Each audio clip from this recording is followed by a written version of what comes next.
Good morning, everyone. Happy cold December morning. I hope everyone stayed warm this morning. My name is Mary Ellen Michelson, and I'm just here to introduce Gina to present the 1099 piece and to assist with providing the information to you all this year. We are going to change it up a little. She's going to give the presentation. I'm going to answer any questions that come up. I will come in at the end with a little bit of W-2 information. Gina is a manager in our firm, working with us and assisting clients in a variety of areas. So without further ado, let's just start and get on with the 1099 presentation. Give this thing time to click in. Eventually I'll be really loud. There we go. Hi, welcome everyone. First, let's just cover a little bit of administrative business. If you want to have a Wi-Fi, the Wi-Fi password, or the Wi-Fi is BCC guest and there's no password. So if you need that resource, feel free to check that out. If you need CPE, you should be receiving information in an email after the event so that you can do an evaluation and then you'll have those credit hours. You have your booklets and there's different things within there, slide, plus there's some resources that we'll talk about as we go through. So welcome today. Our outline, what we're going to be talking about is the 1099, both the miscellaneous income, which has now changed to be the 1099 miscellaneous information. And then the 1099 NEC or non-employee compensation income. We're going to talk about recipients and how to identify who those people should be. We're going to talk about the deadlines for filing and other types of 1099 information. And then we're going to briefly discuss some payroll items like W-4, how to fill out those new great confusing forms, W-2, and some other payroll topics. So there'll be areas for questions. So if you just maybe jot them down as you have them. People that are on the Zoom, you can chat a question and we will bring those up when we get to that point. So without any further delay. So there's different types of 1099s. There's quite a few different types of 1099s, but the ones that people most often come into play within your organization that you would need to be aware of would be the 1099 interest. So for most businesses, 1099 interest would be completed if that amount is $600 or more. If you're a bank or a brokerage firm, that amount then goes down to $10. So sometimes people will say, well, I didn't get a 1099. If it doesn't meet that $10 or $600, there's no need to file that. But we always have a caveat that it's better to file than not file. You don't get penalized for filing, but you will get penalized for not filing if you have that requirement. Another one that could come into play is a cancellation of debt.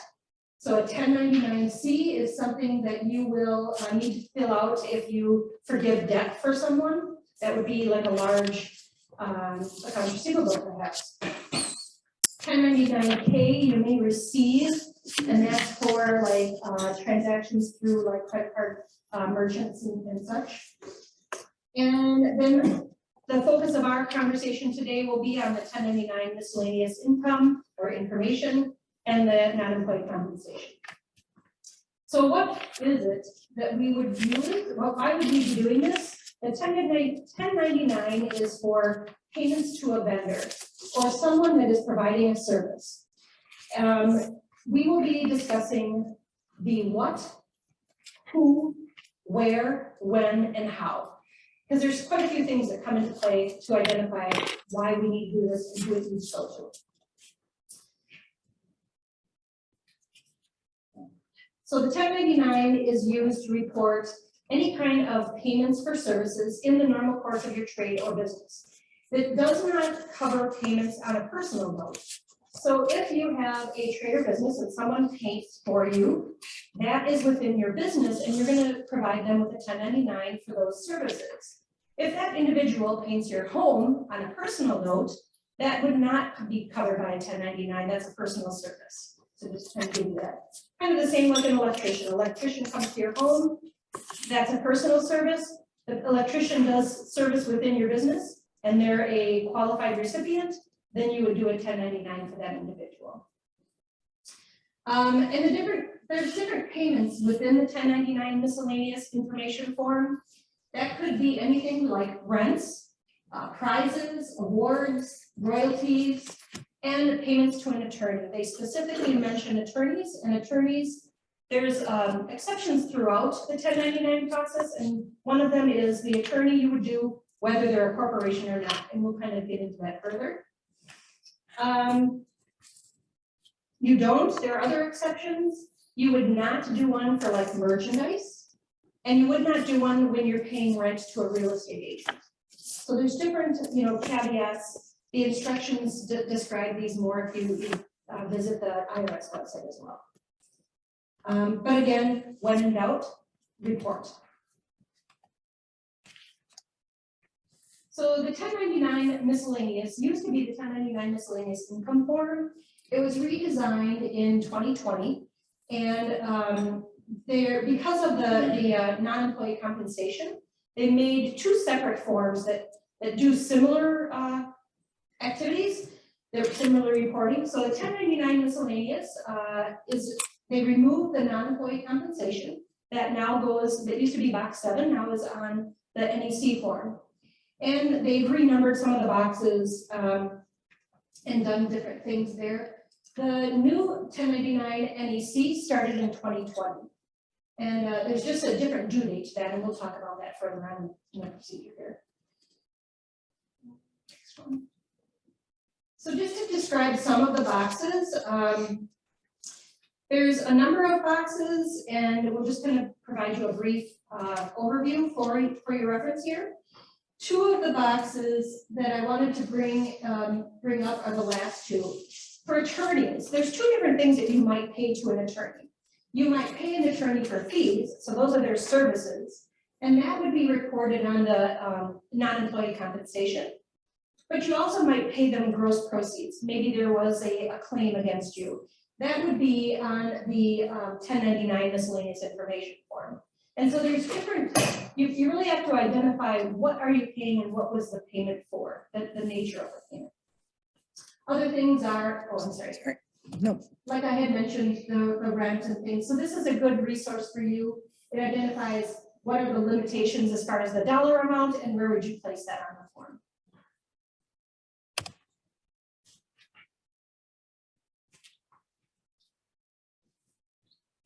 So this is an example of the 1099 miscellaneous form. And as you can see, the title has changed to be miscellaneous information. And a new box has been, they've utilized now box 11 that had been held over for use in the future to be fish purchased for resale. So if you purchase fish and you're going to sell it, this is where you would report those amounts. Must have been missing some income on that. It's kind of funny when you think about it. But this is just a form and kind of how it looks now. Very touchy. So again, rents would be in box 1. Each of these next couple of slides kind of give you a little bit more information about each of the items and what you would put in there. The thing I'm going to mention about rents is it's not only rent for a building, but it could be equipment as well. So if you rent a bulldozer to do something perhaps in your trade or business, make a trench, whatever you might need to do, and you're renting that machine, that would also be something that would qualify for the rent in this item. As far as royalties, something that might be an example of royalty is like paying something to a publisher paying to an author, just to give you an idea of what might come into play there. As far as other income, box 3, that's kind of the catch-all. So if it doesn't fall into some other box and it doesn't need to go on the non-employee compensation, you would use the other income box. And this would be something that would not be subject to self-employment tax. If you're thinking that this would be something that would be subject to self-employment tax, that would go on to the non-employee compensation form. As far as the prize and awards, that would be something that would be the fair market value of the prize.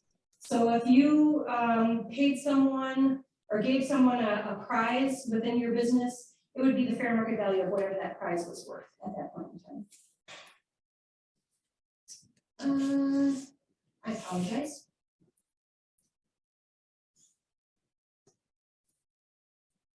And for the salesman, it would not be anything that would be related to, say you have a salesman and it might be your employee, that would not go onto this form. It would not be director's fees, and it would not be like employee awards. Those would go on other forms. Like an employee award would be something that would be on a W-2. A director's fees would be on the non-employee compensation form.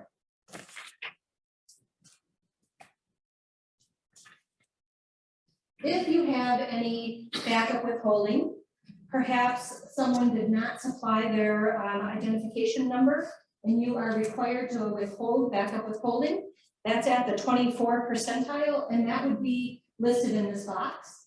Those are paid not on the 941, but on a 945 form. And so this is just more information about things that might come into play in your organization.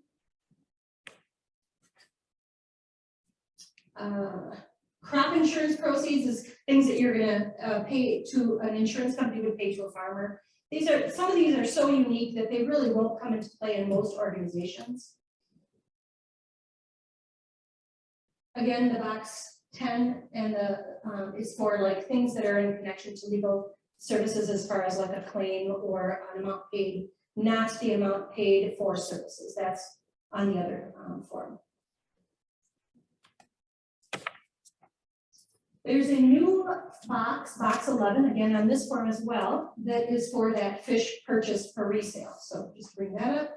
The other items, one thing that you want to note is that for the state information, we do provide in your guide information by state so that you have some information about the requirements if you have other states that you're required to file these with. But that would go in boxes 15 through 17. And not every state will require a copy of this, but there's a lot of good information in the materials that we provide. The amounts for the states would all need to total to the amount that is reported for the federal portion of above. So if you have $1,000 up above, the total of the states should also be $1,000 to make sure that it's being reported properly. If you do not have withholding, one important characteristic is that they do not want you to enter a zero. There's all sorts of like little things that might cause a problem with when they're received by the federal IRS. And so you would really want to make sure that you are not putting a zero in there, just leave the amount blank. And the state should be a 2-digit abbreviation. And if you don't have a withholding number for Wisconsin or for the state. No, that's just Wisconsin. Just Wisconsin. This is the number that you would report. Okay.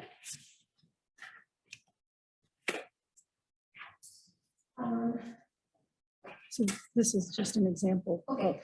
of the multiple states. So this is to show you an example of the multiple states. Again, up above, the 5,500 is the total for federal purposes. And you can see down below, this one, we didn't have a number for the Wisconsin filing.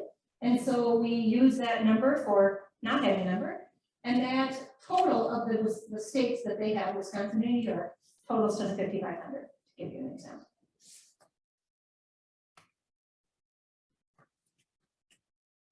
So because miscellaneous income was such a common reason for using the 1099 miscellaneous income form, they've pulled that out, and that is also needing to be reported earlier than the other 1099 information that needs to be reported.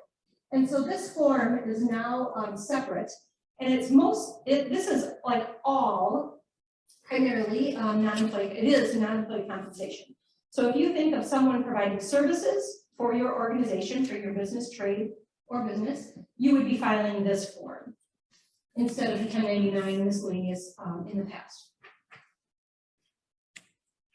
And the form, if you see in box 1, this used to be the box 7 of the 1099 miscellaneous income form. And that would be any service dollar amount that you've provided to someone within your trade or business. It is not an employee. So an example of that is perhaps you have an employee and they're normally your accountant and they do things within the office, but they wanted to make some extra money and you needed something done like painting the outside of your building. And the employee says, hey, I'd love to paint that outside of your building for you, and you pay them, but they don't have a trade or business. Their normal function for your organization is as an employee. That would not be the miscellaneous income. Am I correct? Mhm. But if they do it on the side, Yeah, but if they did it as like a side business, then you would report that as a 1099 miscellaneous fund. Does that make sense, everyone? And again, it's for services that are greater than $600. If you have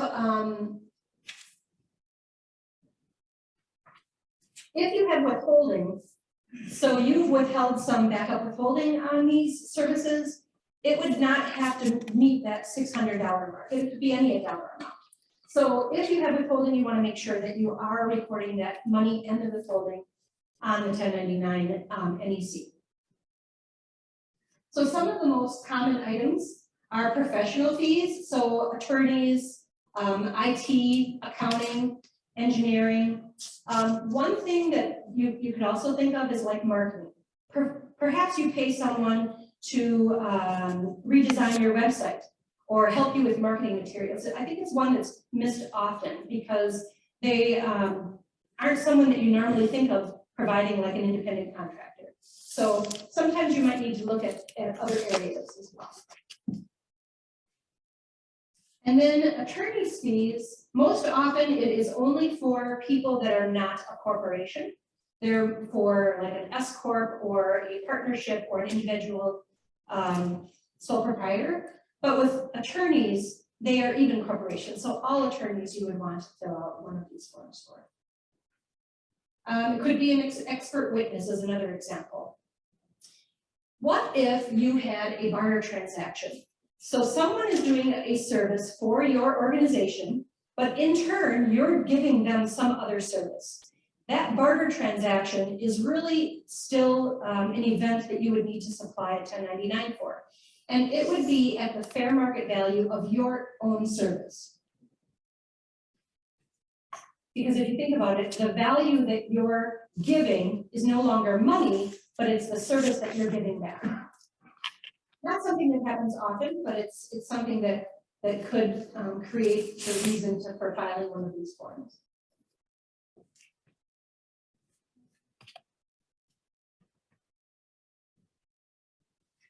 The what is not an employee compensation, non-employee compensation? What does not go on one of these forms?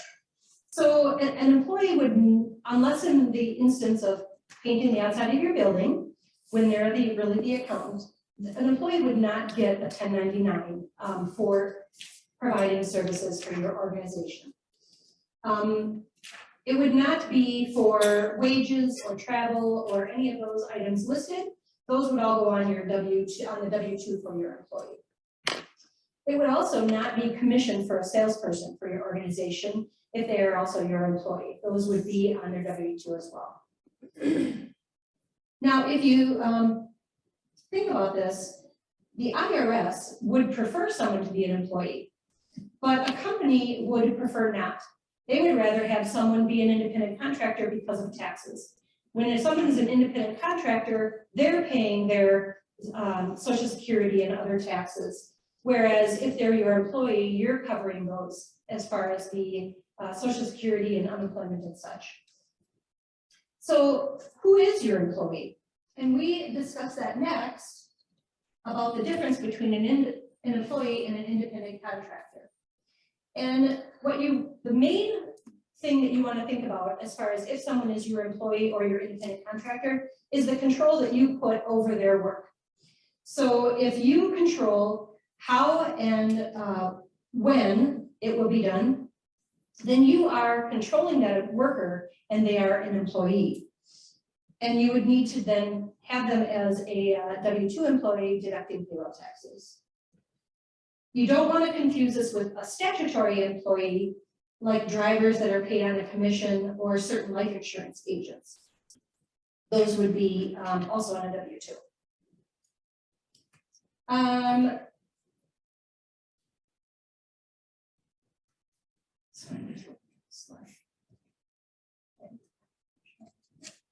An independent contractor, they have the right to control their own work and kind of the result of how the work is done in the end. They're more autonomous, so to speak. So they would be someone that has their own, makes their own schedule and provides their own management for the function of their services. And they would be invoiced as a vendor versus a paycheck.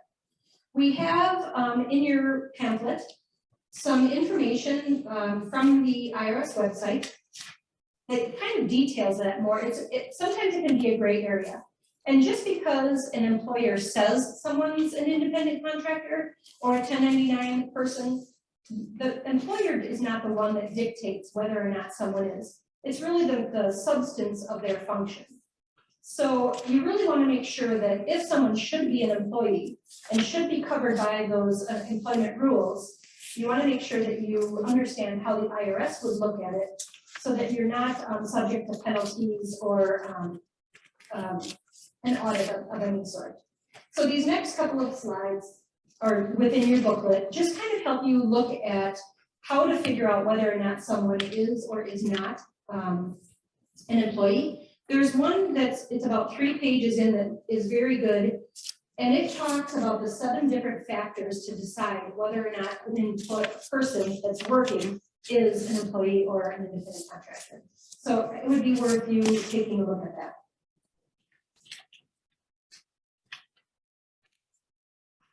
What if you realize after this presentation that some of the people that you have been classifying as an independent contractor and putting on a 1099 miscellaneous information form, or actually non-employee compensation form, really they should be an employee. There is something called the IRS Voluntary Settlement Program, Classification Settlement Program. And say you have a whole group of employees that do the similar function, and you realize they really should be an employee, they allow you to voluntarily fill out a form and claim these individuals that you should have been paying payroll taxes for, and it's at a reduced amount of what you should have been collecting for the last year. And so you cannot be subject to a current audit in order to qualify, and you would need to do for the whole class of employees, not just one individual, just to let you know. It's also something that it would need to be shown that you consistently treated this group of employees the same way. It couldn't be that one year they're in a W-2, somebody is, and the next year somebody's a 1099. If they're all handled the same way, then you would be able to qualify for this voluntary program. And it's at a savings of what it would cost you if you were in an audit and have a penalty.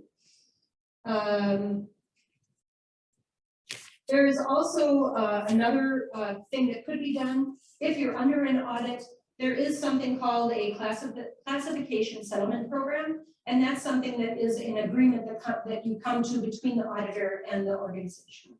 So there are other options if you are under audit.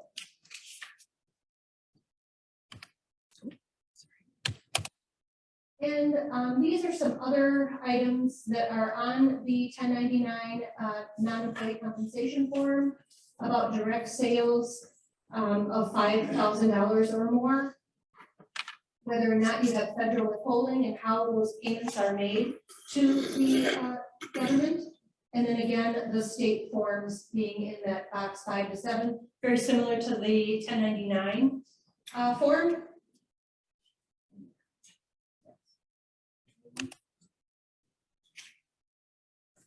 So within the 1099 and the non-employee compensation form, there's a couple pieces of information that the government would like you to provide. That would be the account number, if that's available.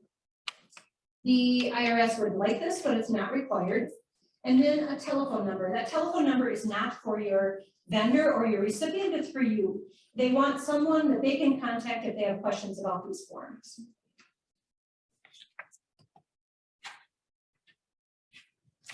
And then some other items on the 1099 miscellaneous information form is about the FAFSA filing. And that's if there is some federal financial institution information that needs to be provided. So now let's discuss the recipient. Generally, everyone in business, an individual, like I had mentioned before, a sole proprietor, partnerships, and again, all attorneys. There are some exceptions. If you have federal withholding, you would want to report everyone that you have withheld federal withholding money from. And then there's some other things here, like this fish purchases again, if you purchase some fish for cash.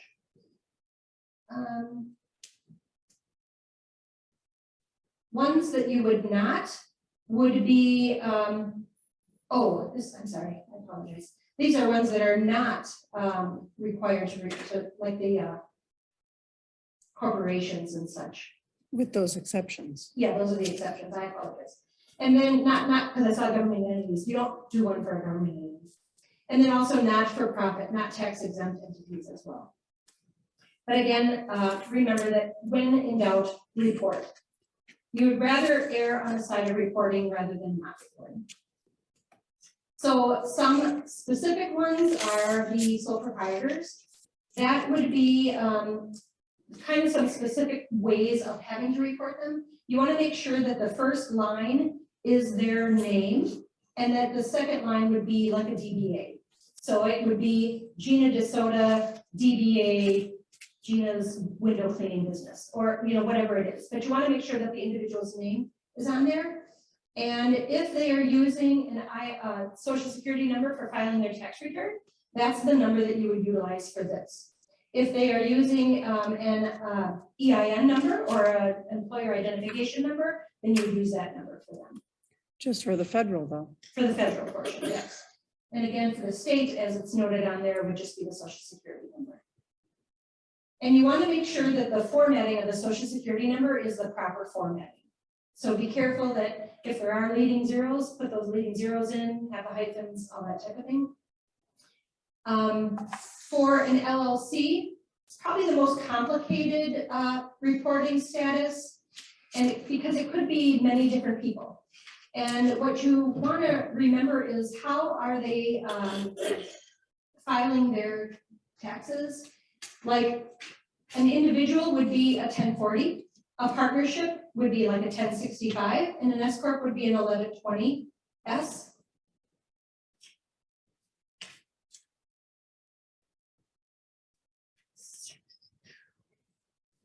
And again, if the LLC is taxed as a corporation, they are not required, except if they meet those exceptions we mentioned previously. And if the LLC is an individual, I'm really confused on this slide, I apologize. It would require their social security number. Mm-hmm. So as the next one, we have an example of an LLC and the total dollar amount. And this individual, although it's a social security number, but it's an LLC. Because it's an LLC. They're a sole proprietor LLC. It's yeah. So this company would not, if you can see the recipient is Jane Jones. It's an individual with a DBA. And so we're using their social security number.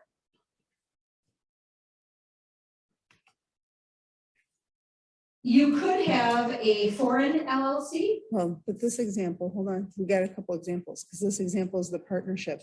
Okay, I apologize. So there's another example here, and this is the partnership with partnership income.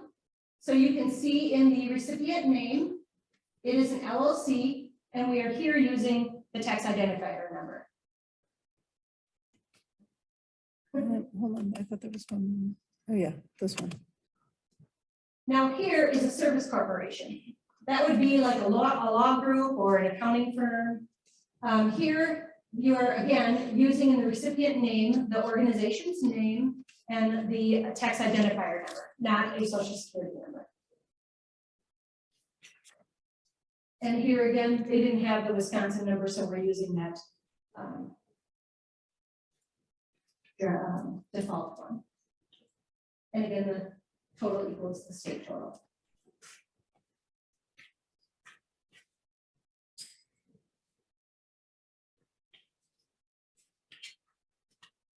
So there could also be instances where you need to prepare a 1099 because you received money that is not all money that you need to claim, that you then pay some of that money out. And in an example of that could be investment income, that you're receiving some interest income, but that interest income is then being paid out to other people. You are then just kind of a middleman. You might claim some, you might not, and you would be reporting the amounts that you're paying to other people, again, in excess of that $600 most often.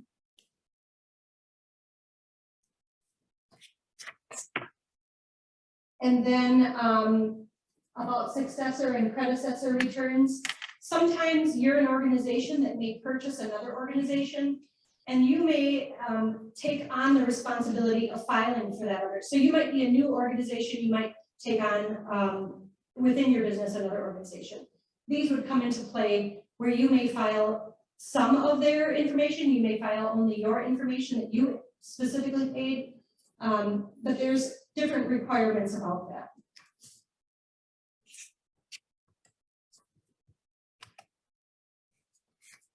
So also in your information, we are providing to you a list of how to help someone fill out a W-9. Because you will want to request from all vendors a W-9 to get the information necessary to fill out and file properly 1099 non-employee compensation or 1099 miscellaneous information form. You're going to require from them a tax identifier number. That would be either that social security number or their employer identification number. And you're going to use that. On their copy, you can truncate and mask. You can use either the X's or asterisks. You want to make sure that the hyphen is in the right place. So you don't want to put a tax identifier number in the format of a social security number or vice versa. You know, make sure that you understand which one that you're reporting, because that would make an error and create issues. And again, you use the W-9 form for that information. They can also claim exemption from backup withholding by receiving that. So the example W-9 here is what is going to be filled out. There is a sheet that is a good resource within your information in a couple pages that helps kind of identify what each of these items are and what kind of information they need.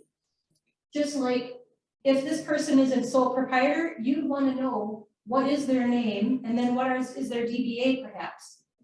And then whether or not they're an individual corporation or such, and then their identifier number. Your name and information goes into the requesters. The box that's red is the most confusing because it's an LLC. And they need to mark if it's a partnership, S Corp, or Right. individual. So the LLC is really the most confusing type of filing. And because it's the most confusing, they've added this box here that kind of helps you understand to make sure that when they're filling this form out, they need to think of how they file their tax return, whether or not they file as a sole proprietor, a partnership, or an S Corp, and how that impacts this form. And that is explaining in that box. So again, you're wanting to know about that LLC designation. If you don't have the tax identifier number, you get to the end of the year and you realize that you really should file a 1099 and you didn't get that and you can't get a hold of the vendor because that happens, or the vendor goes out of business or moves, or there's so many different things that can come up, you will leave that box blank. They'd rather have it filed than not filed again, and if you can't get that, you would want to just leave that one. You could be subject to a penalty for having an incorrect tax identifier number or a missing one, but you'd rather have it filed than not filed.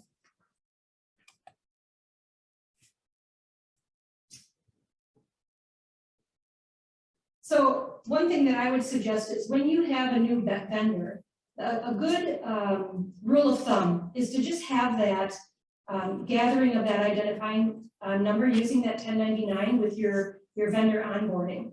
So when you get a vendor, make sure you get that form completed right up front and understand it so that you're going to be able to file when you need or if you need. Even if you don't need to file for that individual, they are a corporation, it's always better to have it than not have it.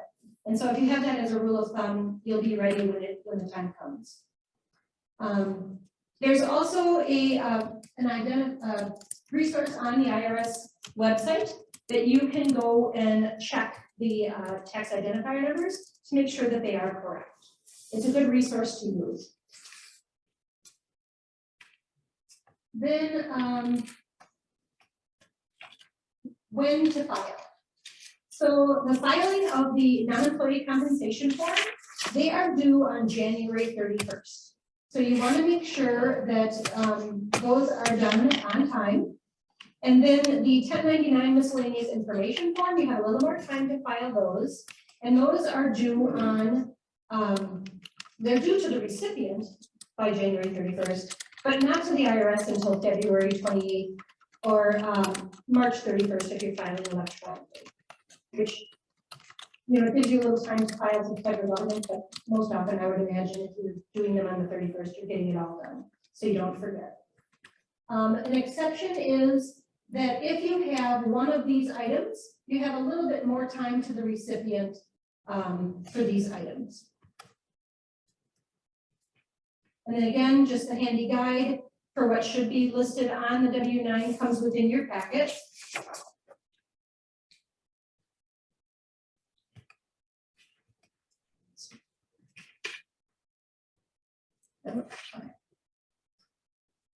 So when is it due to the federal or to Wisconsin? Again, it has the same, but some states may be different. So the guide that we had given you gives some of those deadlines. I believe that is a 2019, so it's good for a resource, but double check just to make sure things have not changed. Every year you want to make sure that anything that is within our information hasn't changed. For Wisconsin, it's due on January 31st. There are extensions that can be requested online or on a form 8809, but it's not available for your non-employee compensation, just to let you know. If the due date falls on a weekend, it would be the next business day. So if the due date fell on a Saturday or Sunday, you would need to have those filed by the Monday of business.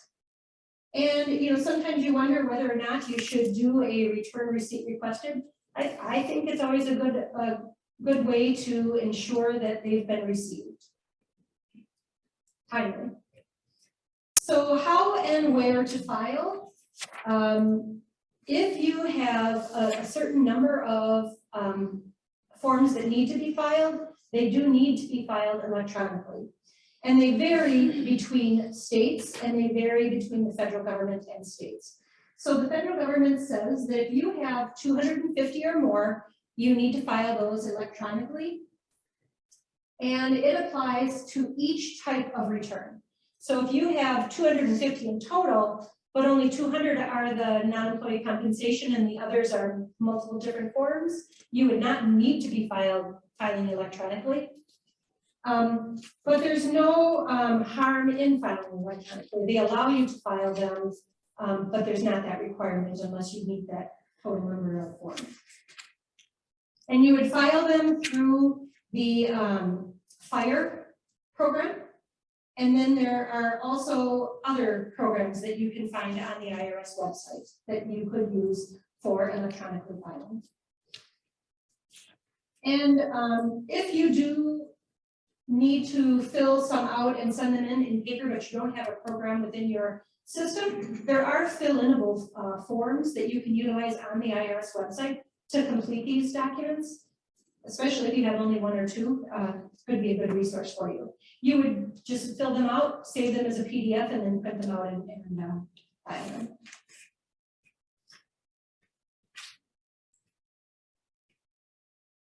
So the 2021 was reduced to 100 returns for the 2022 filing. I had it on this one. It was supposed to be, It was. But it oh, has yes, not- was, but they did not pass that. not yet. So they are looking at potentially reducing that number Yes. of 250 to 100. That was first thought, but that had not passed at this point. Oh, and I did want to mention, it does take some time to get the fire system kind of up and running and set up for you to be able to file electronically on there.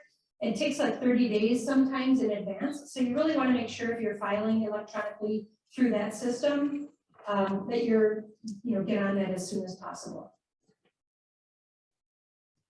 There is also a resource on the IRS website called the e-file for business partners. You can find different other resources for filing electronically. If you have undue hardship and can't file electronically for some reason, you can also request a waiver from filing electronically with that specific form.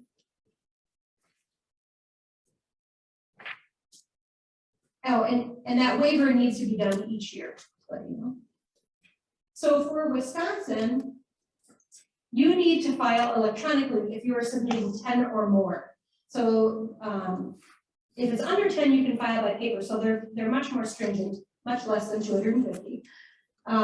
You can also request a waiver from filing electronically with Wisconsin. There are some that have federal and state filing programs. I'm not sure. That's the combined federal state filing. Filing program. Yep, if you file it electronically for federal, it does allow you for Wisconsin. Okay.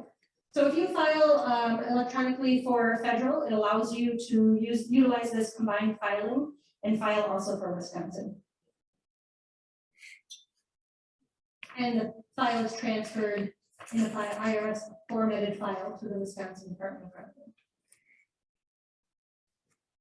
Most systems, utilize some type of a format that can provide that file for you.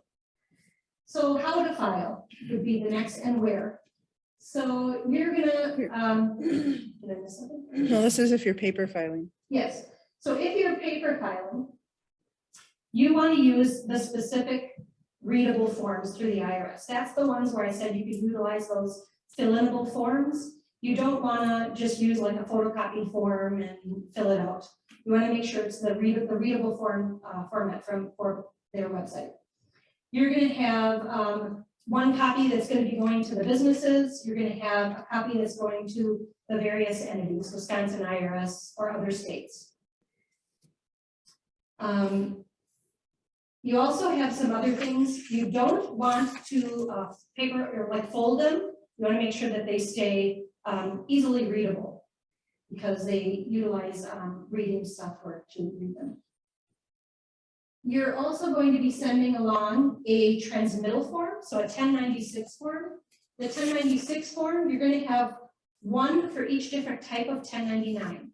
So if you have a 1099 miscellaneous, or you have a 1099 interest, each one of them is going to have their own transmittal, and that just summarizes the information in each of the individual forms. So it's going to have information as far as the total dollar amount, the total number of forms. It's just going to give them information about what else should be in that packet. And you want to, you don't need a transmittal for Wisconsin, and you can have multiple packages, but you want to have multiple packages because you only want to have one 1096 in package one. No, wait. If you have multiple packages. If you have multiple packages, you want to make sure that you have only one 1096 in One one package, package, yeah. and you label them 1, 2, 3. Yeah, 4. and you want to label those packages, sorry. I didn't label. So this is an example of the 1096 for 2021. And it just shows you on here, the information in the file, of course, is your organization, and it's going to have all of your information there. And you're going to fill out, to the best of your knowledge, all of the information that's necessary there. You're going to have your identifier number, the total number of forms that you have, whether or not you had any withholding, and then the total amount of all of the forms of that package type. And then again, you can see for this organization, they had in this package non-employee compensation.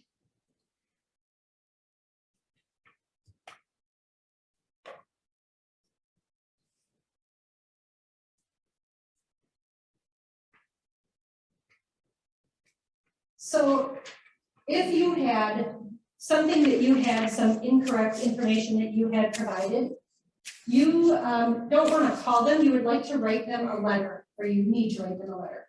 You want to explain the information all in your correspondence. You want to make sure that you include the name, the TIN, the year, the report type, and then your error, and whether or not you filed electronically. And that's how you would do that, that address. If you had duplicate reporting, you would be able to call this information number, but this would be if you had like a large amount of incorrect information.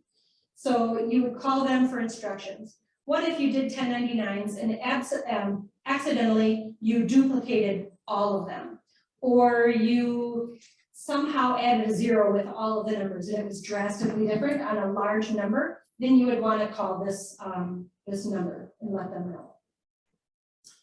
And for Wisconsin, you can have this, if you want to correct them, you use this EFW2, and that would be if you have 10 or more, you would file those electronically. If you have less than 10, then you would send it to this PO box at 8920. Again, you would use corrected forms for just different information. If you needed to change something, as an example, say you had reported $10,500 and you needed to submit $12,500. Then you would utilize this and issue a new 1099 with the corrected amount. And you would, I don't think we have an example, but there's a box that you would check that says correct. Right there. Oh, very good. You may need to void. Maybe you accidentally filled one out for someone you didn't need to fill one out for. It's not necessary to void that. Again, it's better to report than not report. But if you needed to, you would utilize those boxes and you would do that.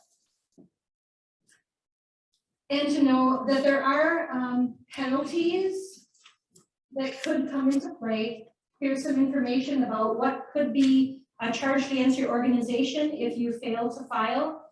Again, if you're not under audit, you could always utilize that voluntary program. If the penalties, they are assessed if they're not filed timely, and they're different for large businesses versus small businesses.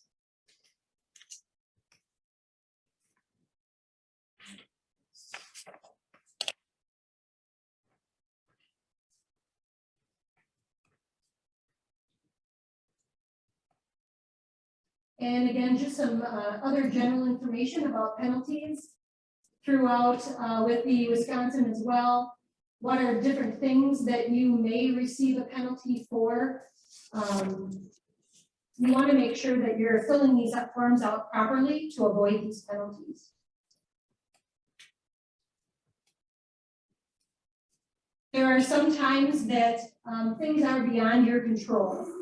This was slide. Oh, You know, it's not going to be that it's an inconsequential error. They're gonna charge you for errors if you're, blatantly not taking, care of making sure that these are correct. It's not for an inconsequential error like you absent-mindedly made something and it was a minor error, but you failed to include, correct information.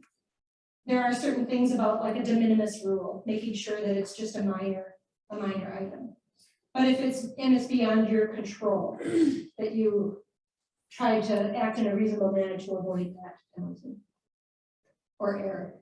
There are also forms 1099K for penalties to, or not penalties, I'm sorry, for payments to third-party network payments that you may come into play. I don't think you have that. No. Some of the common errors are duplicate filing, 1099-6 not matching the 1099s. You want to make sure that those transmittals, 1099-6 forms match the total and number of forms on the 1099s. Say you are doing your 1099s and you already completed your 1096 and you notice that you need to change something on your 1099s, make sure you update that 1096. Always do a double check at the end. Another one, you might forget a decimal point. Make sure that those are, that you're being cautious with that as well. And sometimes filing multiple copies of the same information. So just be very careful when filing these forms. Retention of information. So you as the payer should keep your copy and keep that business information for at least 4 years. So you want to make sure that, each year, whatever you're using, you want to keep for substantiating how much you reported on those information forms. You want to be careful also about identity theft. We want to, mask those social security numbers and identification numbers with that X or asterisk number so that when they're sent through the mail, they can't be stolen. You can also password protect if you're emailing to recipients or protect those through an encryption device. So at this point, I am done with my presentation on 1099s. Does anyone have a question? We do have a couple. Okay. One is, let me read it. You can restate it, but one is if it's a raffle at a fundraiser, do they give a 1099 miscellaneous? And the answer is no. The 1099 for a raffle is for W2G because it's gambling. So the question was whether or not with a raffle, you would provide a 1099 miscellaneous information form. And the answer to that is no. That is more of a like gambling, and that would go on a W2G. So you have to look at those requirements. Excuse me. So you have to look at those requirements. Yeah, and so the W2G has different requirements on when and for how much you need to file those reports. Second question is if there's an attorney on retainer, they pay a monthly fee, would they report this on a 1099 NEC? The next question is about an attorney that you have on retainer and whether or not you report that on a 1099 NEC. And if the retainer is for services, then yes, you are going to be reporting that on the 1099 NEC. And the information reports are for payments, not necessarily earned. So it's going to be on how much you paid the attorney during that year, not necessarily whether or not you utilized all of those services. Because it's cash basis. Cash basis, correct. Do I understand correctly that 1099 NEC is required for all LLCs that are not C Corps or S Corps outside of the attorneys and other exceptions? That was the next question. Okay, that's a long one. The question online was whether or not the 1099 is necessary for all LLCs outside of a corporation. Oh, yes, an S Corp, yes. Yes, and the answer would be yes, that those LLCs that are not a corporation, you would need to file a 1099 NEC. I think I'm having interference. Yeah, okay. But yes, you would need to be filing those 1099 miscellaneous forms. Box 2 of the form 1099 NEC is for, and when to check. Box 2 of the NEC form, let me find. Well, that's for the payer made direct sales of 5,000 or more. Yeah, you wanna answer that one?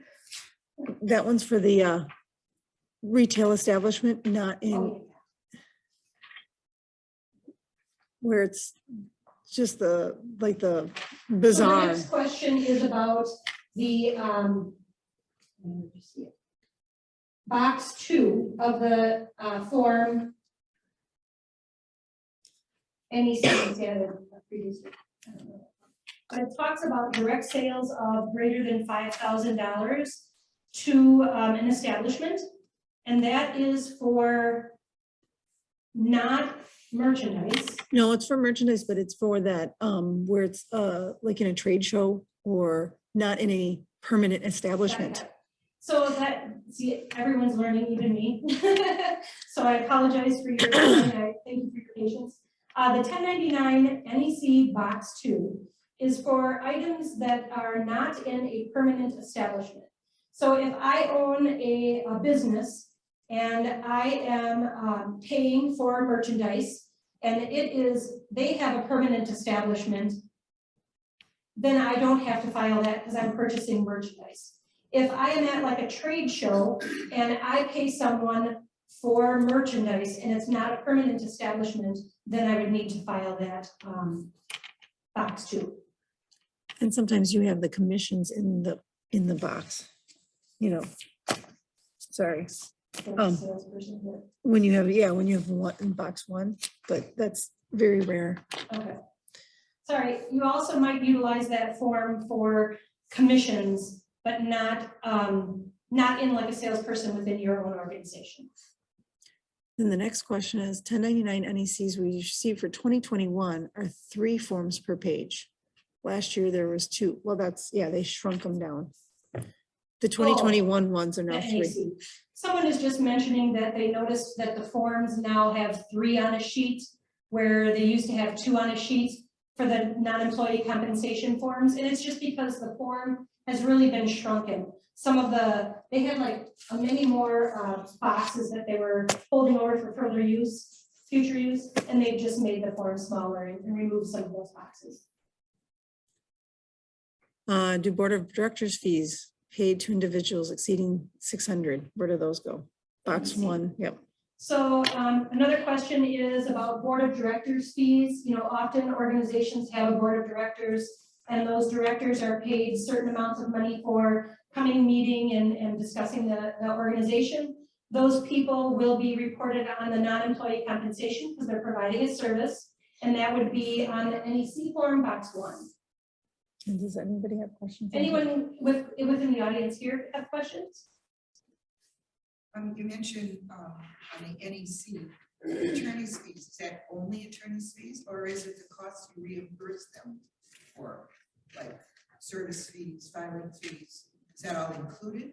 It's all included. Yep, so with the attorneys, in the audience, somebody had asked, and I'm going to just repeat it so that the people online can hear, is whether or not it is just for the services that you're providing, or that the attorneys are providing, or is it for other services as well? And you would include all of the payment to the attorneys.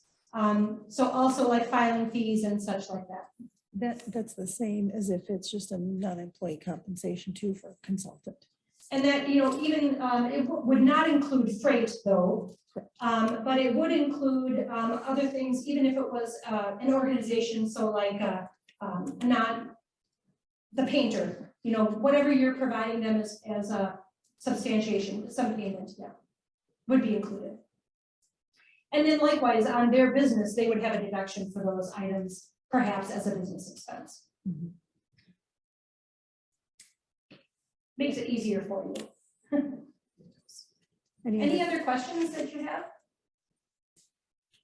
Okay, then we're going to move on to the W4s. And we wanted to just mention these because these are very complicated and fairly new. Yeah. So the W4 form, if you've been within payroll for a while, they have changed it drastically and not necessarily have made it very easy to understand or complete. It's something that, you know, you used to put in there, I'm married, I'm single, I'm filing separately or joint, and I want this number of exemptions, but no longer. Now, the form is going to follow more of information from your tax return.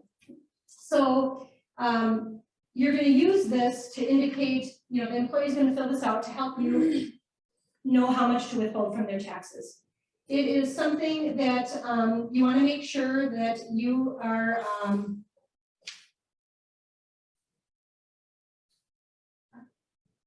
you know, it used to be about the dependents and the Yeah. exemptions. I think that was a little bit confusing. Well, that just says, Yeah. yeah, we used to, employer determines the correct amount. Right. But the form itself, if we could flip it around. So what you're going to do is there are different steps that you're going to follow. There's step one, very easy. The employee is going to fill that out, and step one is all about their information, their name, their address, the information concerning them, and their ID number. Then the other information, step 2 through 4, not all people will need to complete this. This is necessarily for if they have multiple jobs, so it helps them make sure that the correct amount of withholding is being withheld. They're going to utilize a guide within the IRS information or the Wisconsin, I'm sorry, I'm being wrong, because my sheets are not the same. Let me go back. There. So the step 1 is the personal information. Step 2 is going to be about multiple jobs, or if you have a spouse that also works. You want to make sure that you would use the multiple jobs worksheet. There's also an online estimator. The multiple jobs worksheet is something that utilizes the standard deduction. And so one column of information has the amount that one individual would perhaps make, and the other one would be perhaps your spouse, or if you have multiple jobs, it might be one job and then another job. So it's like a table, and it'll help you understand how much withholding should be taken out. The online estimator does a much more detailed job. An individual can go on there. It kind of flows through rather easily. They choose, you know, how much they make, whether or not they make one job, and as they make a selection, it changes. So it's evolving as they fill it out. The next step is that whether or not they have dependents, and that would only be if their income, if they're individual, filing single, would be $200,000. If they're an individual or a married filing joint, if their income is under $400,000. And then they would take the, you know, certain dollar amount, I think it's $2,000, times each of those dependents. And what it's trying to do is, again, with the jobs, they're looking at taxable income, not salary. And so it's almost like they're trying to figure out what their income tax is going to look like in order to fill out this form and have the proper amount of withholding. Then step 4 is just about other adjustments. If these individuals want to get their withholding to be accurate, they're going to need to know like what other income they might have within their tax situation and whether or not they have other deductions. Most employees will not fall into these categories, but they could if they have a side business or if they receive money from a K, you know, information through a K-1. It's a very complicated and not very helpful, but it can be utilized in the online, could be very helpful. There's also a form for Wisconsin. Beginning last year, 2020, Wisconsin did not use the federal form any longer, and we use the form WT4. And so beginning in 2020, you should have started to use this form for all new employees. Now, there might be employees that you had previously, and they were on the old forms, and they may not have, this was for newly hired employees, not employees that had been already within your organization. However, if they need to change their withholding, they would then need to utilize this new form. And that's where I'm at. Any questions on just the W4 and the WT form? Or did we answer? Yeah, there's none right now. It is a very confusing form. Thank you very much for your patience. Use this. Okay, mouse doesn't work right now.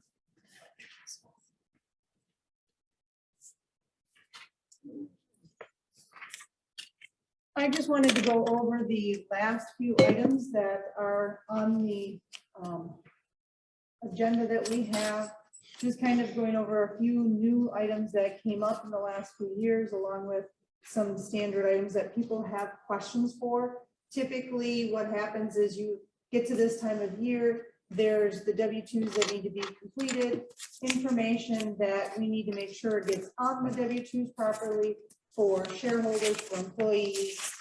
So therefore, we're doing just a few minutes on this information, and then if anybody has any questions on anything, including the 1099s, we can go over those as well.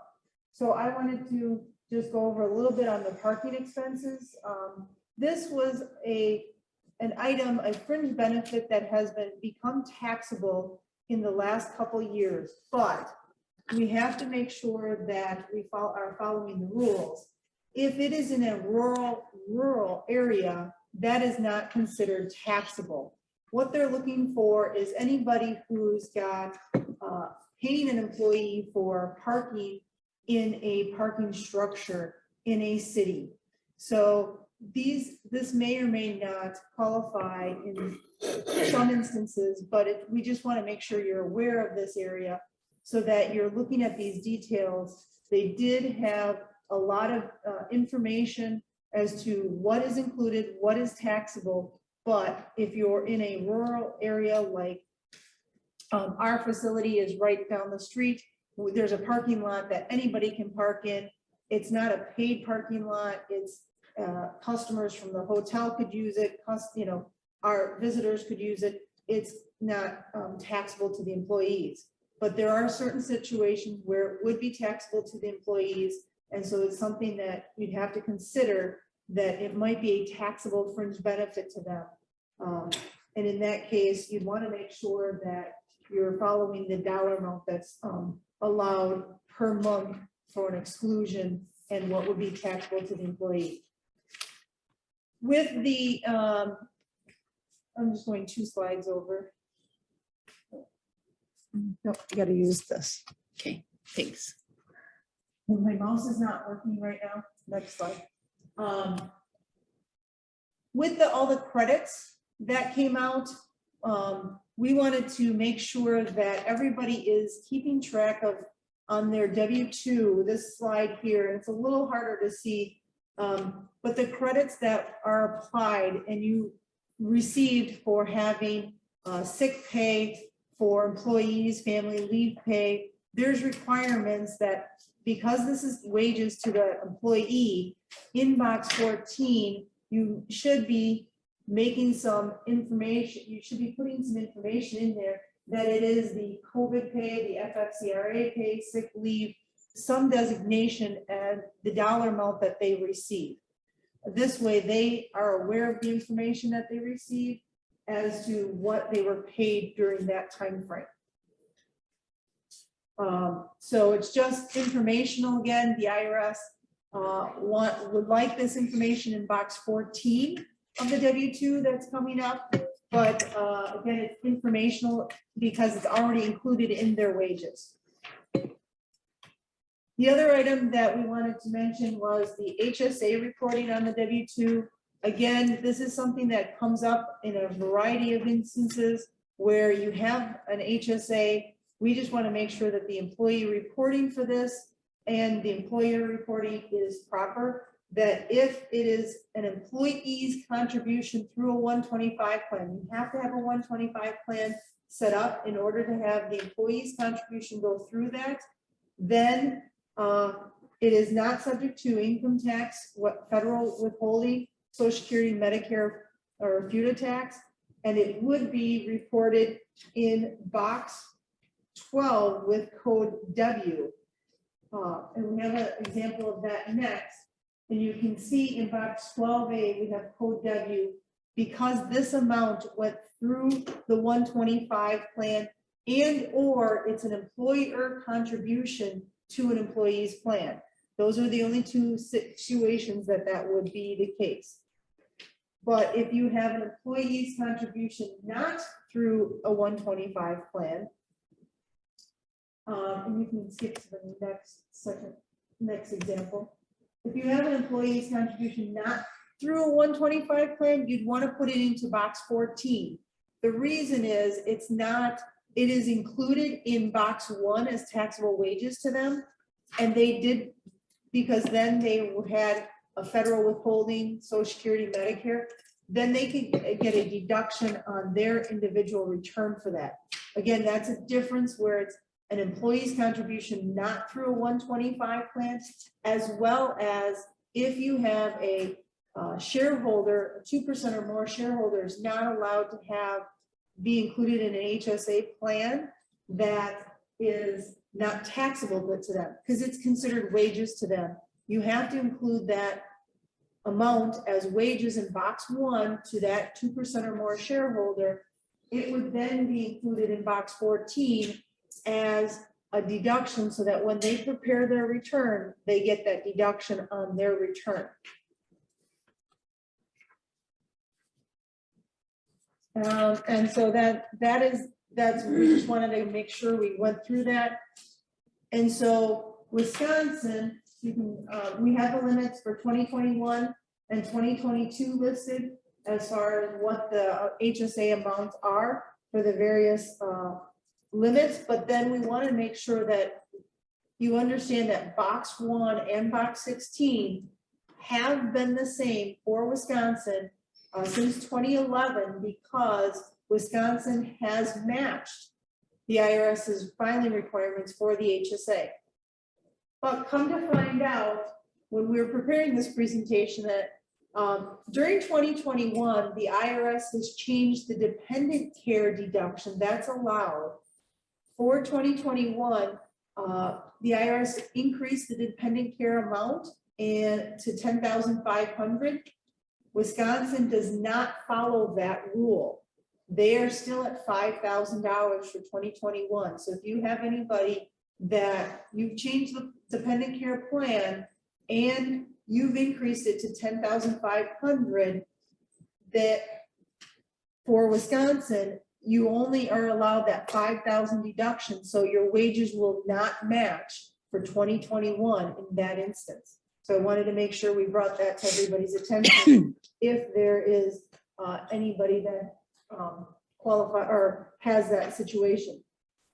But then being the end of the year, we also wanted to make sure we covered a little bit more on those S-Corp shareholder benefits that need to be included on the W-2. Again, this is the HSA, box 14, but also it's health insurance that the company pays on behalf of the shareholder is considered wages. You have to consider most everything that a shareholder gets for a benefit is wages, and then where do you report it? Typically, it's box 1 for wages, and then it's box 14 for other information. That way, the shareholder gets a deduction on their individual return for that health insurance. It's all tiny because in box 1, you put this 5,000 or whatever, 20,000 of health insurance. It's taxable to the shareholder at that point, but when they file their return, they get that deduction back.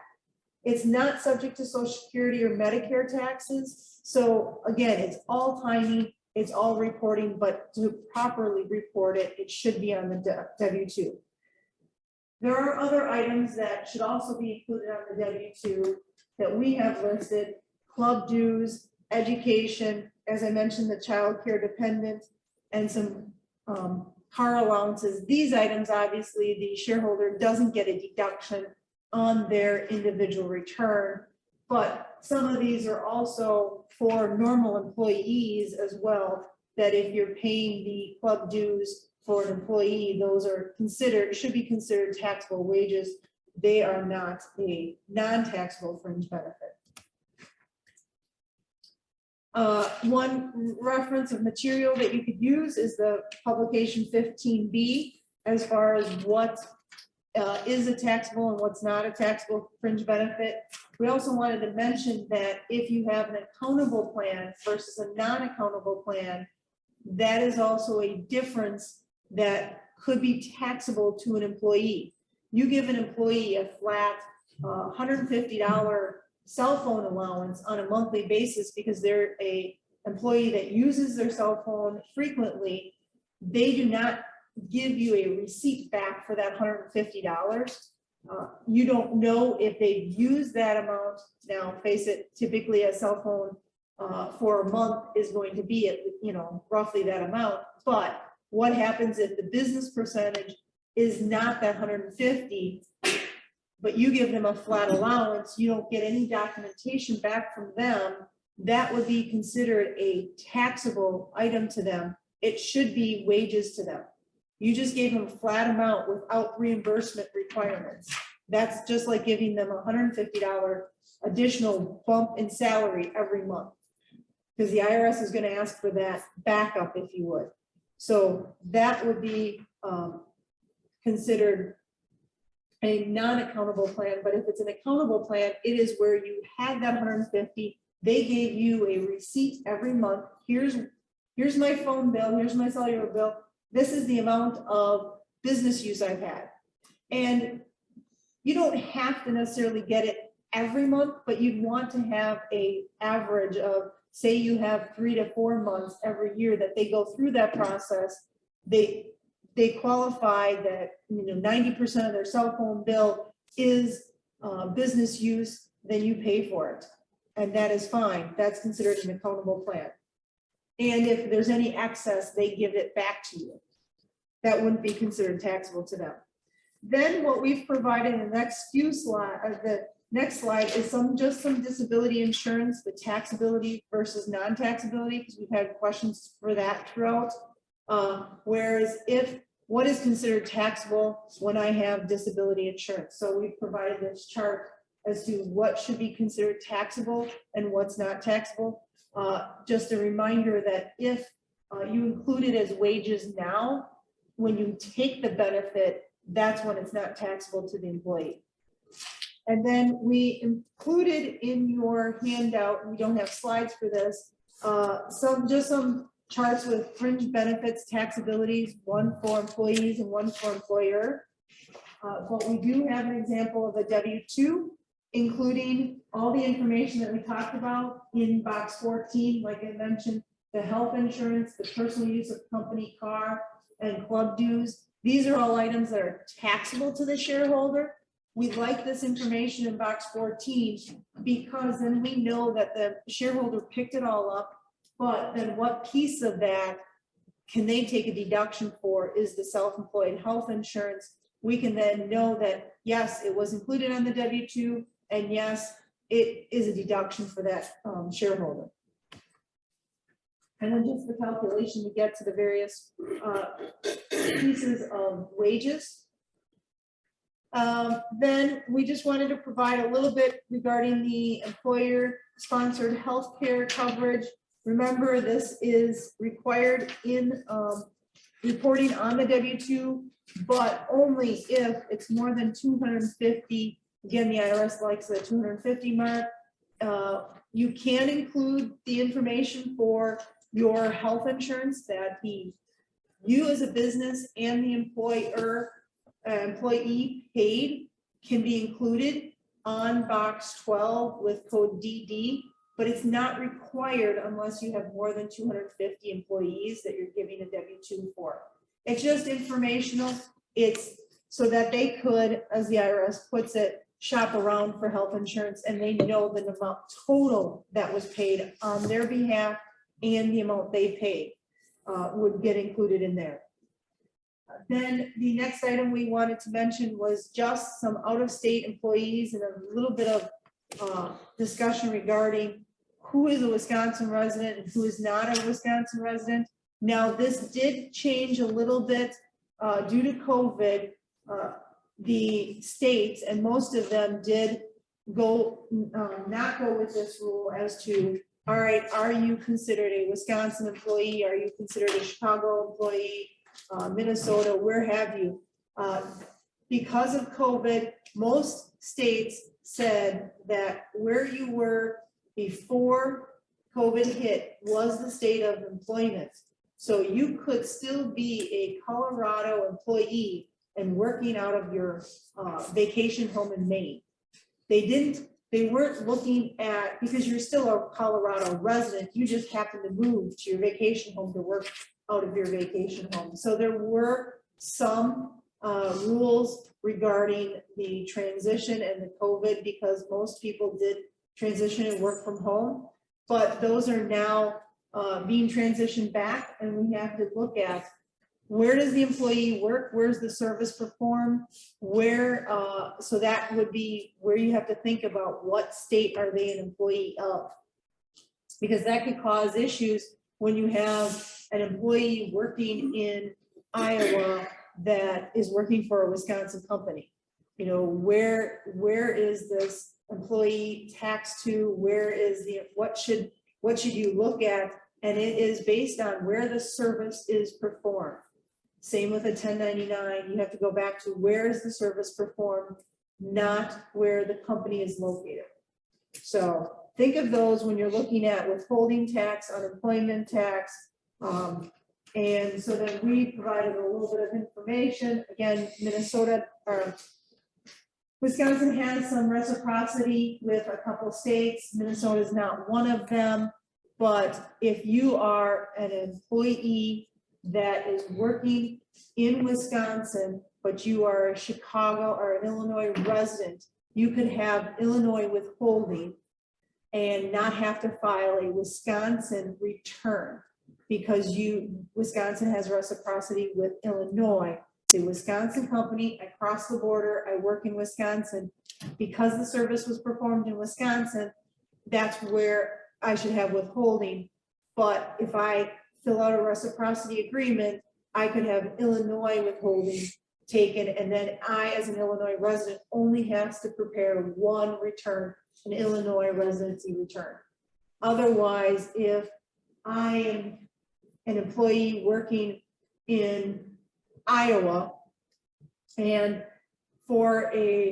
I'm a Wisconsin resident, I work in Iowa, I would have to fill out an Iowa non-resident return and my Wisconsin resident return in 1 year. So that's what some of this reciprocity is assisting, is that individual only has to fill out one return. So you have to look at where does the service perform. For unemployment insurance, we gave you a little bit of information. They look at, again, where the service is performed, but sometimes you have to go with base of operations, place of direction and control. Each state is different, but I have found that these 4 guidelines for unemployment has been a good starting point to look at when you're looking at various states. So I just wanted to go through a few of that information.